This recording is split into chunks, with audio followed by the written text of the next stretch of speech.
High বন্ধুরা, আশা করি সমস্ত বন্ধুরা অনেক অনেক ভালো আছেন। আপনাদের আশীর্বাদে আমরাও খুব ভালো আছি। নিউ ব্লগে সবাইকে স্বাগত। প্লেটটা দেখে কি মনে হচ্ছে অনেক কিছু দিয়ে বানিয়েছি না? কিচ্ছু না, শুধু সুজি আর আলু দিয়ে বানিয়েছি। পুরো ভিডিওটা এক ঝলক দেখে নিন, আপনারাও বানাতে পারবেন।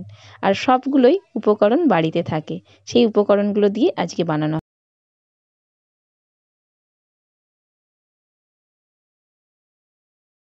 যেই বাটির মাপে জল দিচ্ছি সেই বাটির মাপেই সুজি দেবো, তবে বাটিটার ফুল বাটি 1 বাটি জল কড়ার মধ্যে দিয়ে দিলাম।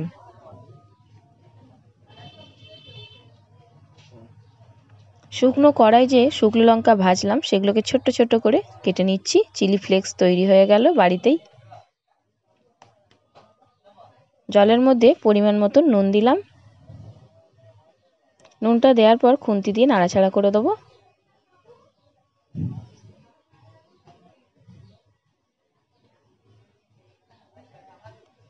চিলি ফ্লেক্স দিয়ে দিলাম।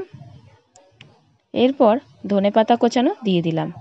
আমি এখানে ধনেপাতা কোচানো ইউজ করেছি, আপনারা পারলে কারি পাতাও ইউজ করতে পারেন। জলটা ভালোই গরম হয়ে গেছে।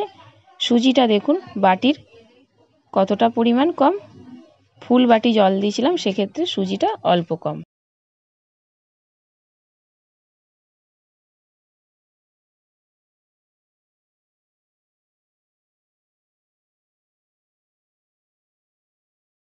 গ্যাসটাকে স্লো করে দিয়ে অনবরত কিন্তু সুজিটা দেওয়ার পর নাড়াচাড়া করতে হবে। আর জলের পরিমাণ কিন্তু ঠিকঠাক দিতে হবে। যেই বাটির মাপে জল দেবেন সেই বাটির মাপেই সুজিটা দিতে হবে। জল যদি ফুল হয় তার থেকে অল্প একটু কম হবে সুজি। এটা ড্রো মতন তৈরি হবে নাড়াচাড়া করতে করতে।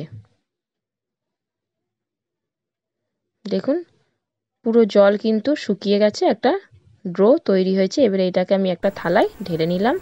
নিয়ে উষুম উষুম গরম থাকবে তখনই কিন্তু আমি একে ড্রো তৈরি করব। এখন একটু গরম আছে তাই ছেড়ে দিলাম। এদিকে দুটো আলু নিয়েছি, 4 খাদি করে নিয়ে আলুটা প্রেসারে সিদ্ধ বসিয়ে দেবো।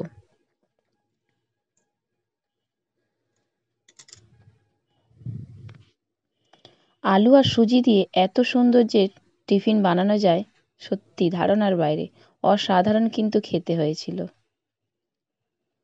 ওদিকে আলু সিদ্ধ হচ্ছে, এদিকে ঠান্ডা হয়েছে, অল্প অল্প গরম আছে। সেই অবস্থাতেই কিন্তু ডোটা তৈরি করে নিতে হবে।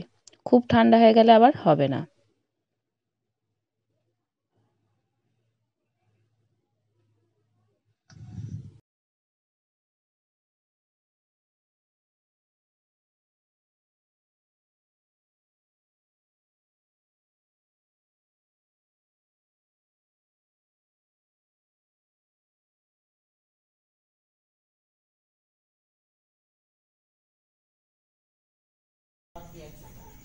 থালার এক সাইডে রেখেছি সুজির ডোটা, আর এক সাইডে আলু সিদ্ধগুলো ছাড়িয়ে নিয়ে নিয়েছি। এরপর বাড়িতে বানানো ধনে জিরে গুঁড়ো দিয়ে দিলাম 1 চামচ। পরিমাণ মতন নুন দিয়ে দিলাম। অল্প করে সর্ষের তেল দিলাম। এরপরে আলুর সাথে এই সুজির ডোটাকে ভালো করে মেখে নেব।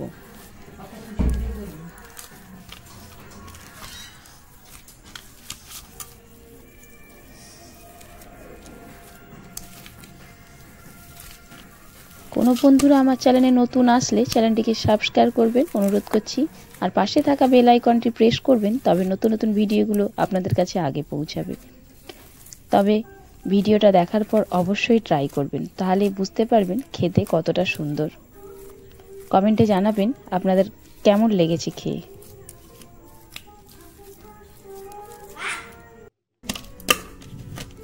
দেখুন এখনকারের সবাই কিন্তু মুখরোচক খেতে ভালোবাসে, তবে দোকানে কিনে খাওয়ার থেকে বাড়িতে কিছু বানিয়ে খাওয়ার আনন্দ কিন্তু আলাদা। ডোটা কিন্তু খুব সুন্দর করে মাখা হয়ে গেছে।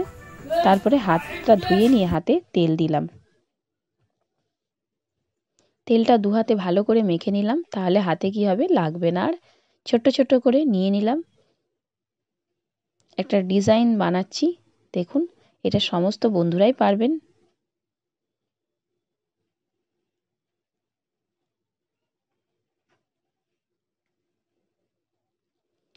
এই ডিজাইনটা না পারলে গোল গোল করেও ভাজতে পারেন বা লম্বা লম্বা করেও ভাজতে পারেন। যে কোনো একটা ডিজাইন বানালে দেখতে সুন্দর লাগবে।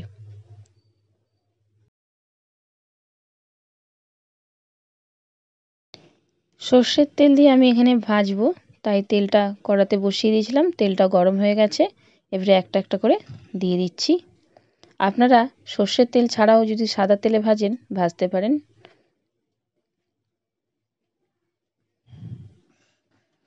বাচ্চাদের স্কুলের টিফিনে যদি এটা দেয়া যায় না, অনেকক্ষণ পেট ভর্তি থাকবে।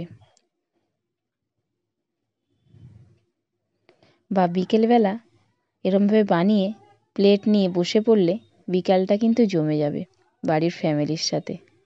আজ বানিয়েছিলাম বাপের বাড়িতে। বাপের বাড়িতে ভাই বলল মুখরোচে কিছু বানা, তাই ভাইকে বানিয়ে খাইয়েছিলাম।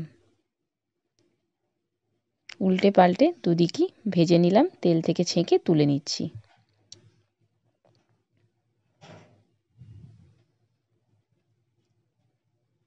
তবে এগুলো ভাজবার সময় গ্যাসটা স্লো করে দিতে হবে।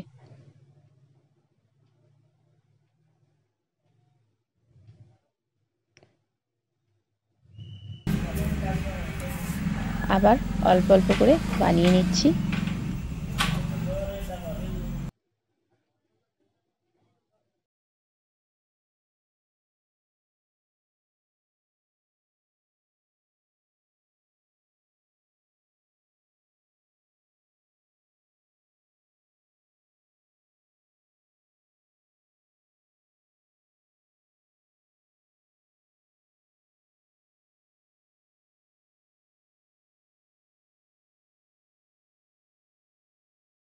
যেগুলো পরে বানালাম আবার সেগুলো তেলের মধ্যে দিয়ে দিলাম। আর বারবার বলছি গ্যাসটা কিন্তু স্লো করে ভাজবেন বন্ধুরা, না হলে ভেতরে কাঁচা থেকে যাবে। গ্যাস জোরে দিলে ওপর থেকে পুড়ে যাবে। তাই গ্যাস স্লো করে উল্টে পাল্টে ভেজে নিতে হবে। দেখুন গ্যাস কিন্তু প্রচুর স্লো। ভিডিওটা ভালো লেগে থাকলে আপনার বন্ধুদের সাথে অনেক অনেক শেয়ার করবেন, সবাইকে দেখার সুযোগ করে দেবেন। সবাই বাড়ির জন্য বানাতে পারবে, বাচ্চার স্কুলের টিফিনের জন্য বানাতে পারবেন। ভিডিওটা দেখার পর একটা লাইক একটা কমেন্ট কিন্তু দিয়ে যাবেন। অনেক আশা করি আর অনেক পরিশ্রমের পর কিন্তু ভিডিও বানাই, এডিট করি। অনেক কাজ করার পরও আপনাদের সাথে শেয়ার করতে পারি, আমারও খুব আনন্দ লাগে যে আমি কিছু জিনিস বানিয়ে আপনাদেরকে দেখাতে পারছি। অবশ্যই কিন্তু ট্রাই করবেন আর খেয়ে বলবেন কমেন্টে কেমন হয়েছে। ভিডিওটা এখানের মতনই শেষ। বাই। কি সুন্দর লাগছে।